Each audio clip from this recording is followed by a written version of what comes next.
Nouvelle édition du Non-Stop Info, voici les titres. L'opposant Jean Ping était l'invité ce mardi des habitants du 5e arrondissement de Libreville. Au centre des discussions, les préoccupations des populations. Les forces spéciales algériennes s'entraînent pour prévenir toute menace. La BRI, créée en 2005, est chargée de lutter contre le crime organisé et le terrorisme. Enfin, le risque d'une année scolaire blanche semble se profiler au Sénégal. Étudiants et enseignants réclament la démission des ministres de l'Enseignement et de l'Intérieur. Jean Ping à la rencontre des habitants de Libreville au Gabon. Ce mardi, il a tenté d'apporter des éclaircissements sur leurs préoccupations en rapport avec la situation du pays et l'élection présidentielle de 2016. Un reportage de Douglas Toutoum, notre correspondant sur place, commentaire d'Ibra Radindiaye. La brigade de recherche et d'intervention est l'élite dans la prévention des crimes en Algérie. Créée en 2005 pour lutter contre le crime organisé et le terrorisme, ces policiers très équipés effectuent régulièrement des exercices antiterroristes dans leur quartier général à Alger. Nous devons encore faire un peu plus de formation. Nous avons besoin de nous former plus que nous faisons maintenant afin d'arriver à un stade d'automatisme. L'œuvre de l'intervention repose sur la formation avec 60% de celui-ci pour atteindre cette condition d'être mécanique, car sans cela, vous ne pouvez rien faire. L'Algérie se prépare à d'éventuelles attaques terroristes. En janvier 2013, l'assaut par des groupes islamistes à l'usine de gaz d'In Amenas, près de la frontière libyenne, avait coûté la vie à 40 personnes. C'était la brigade de recherche et d'intervention qui avait été chargée de l'opération pour déloger les terroristes. Elle a été créée en 2005 après la décision de la Direction générale de la sécurité nationale de mettre en place ce groupe pour lutter contre le crime organisé. Heureusement, le groupe a éliminé plusieurs réseaux criminels.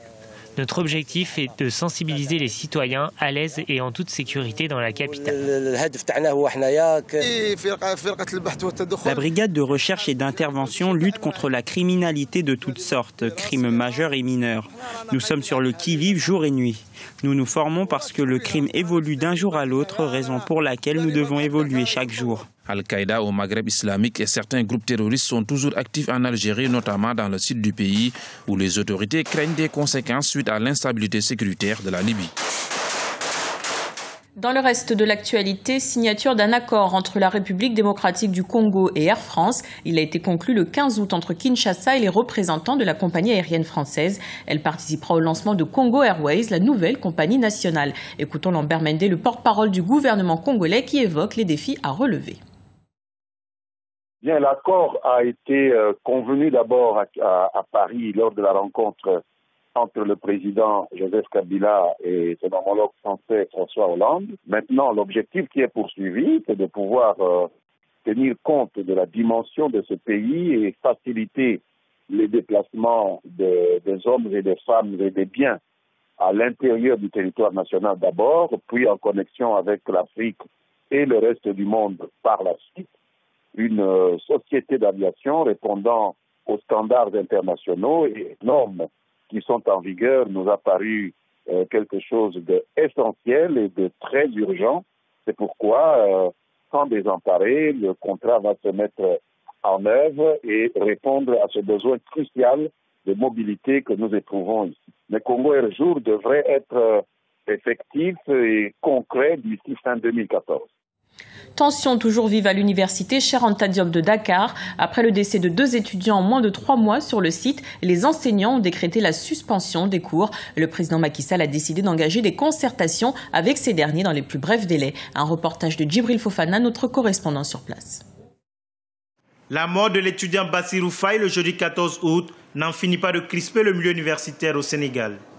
Depuis ce tragique incident, étudiants et responsables du syndicat des enseignants réclament la démission de leur ministre de tutelle ainsi que celle du ministre de l'Intérieur.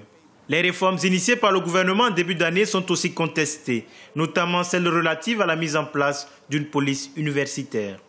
Les derniers événements ont en effet démontré les limites et les risques de la présence des forces de l'ordre au sein de l'espace universitaire.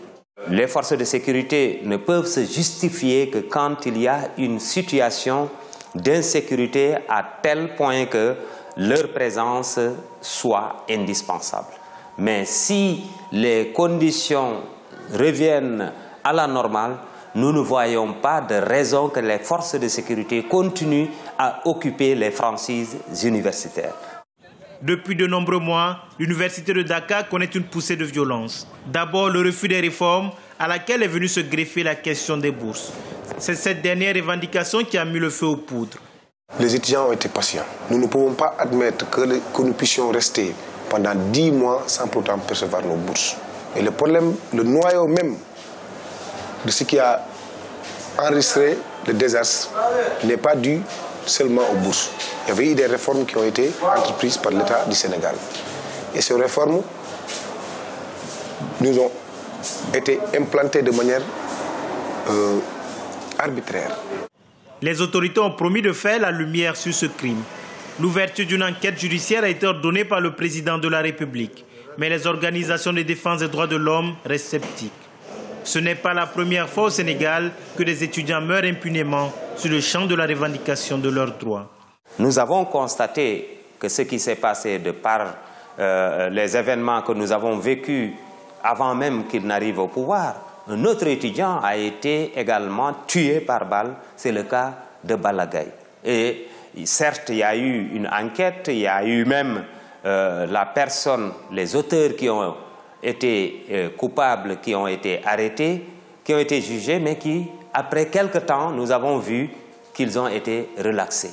Et ce que nous condamnons, c'est l'impunité. Avec ces événements, le déroulement jusqu'à son terme de la présente année académique semble compromis. Le syndicat des enseignants a appelé à la fermeture du campus jusqu'au mois d'octobre. À la rencontre de Nelson Pai, un caricaturiste angolais de 26 ans, il en a non seulement fait une passion, mais surtout une carrière. Son premier ouvrage intitulé « A Caricatura » est disponible depuis ce lundi, un livre très apprécié par le public. Un reportage de Jacques Amboka, notre correspondant en Angola. Publication ce lundi du livre A Caricatura du jeune caricaturiste angolais Nelson Pai. Une sortie qui répond à des longues années d'efforts pendant lesquelles passion et engagement ont permis à Nelson d'asseoir son style. Le livre reprend la caricature de certaines personnalités des divers domaines d'Angola et du monde, l'engagement et l'initiative de ces jeunes caricaturistes, bien qu'autodidactes, font de lui en Angola une référence dans cet art encore peu connu par le grand public.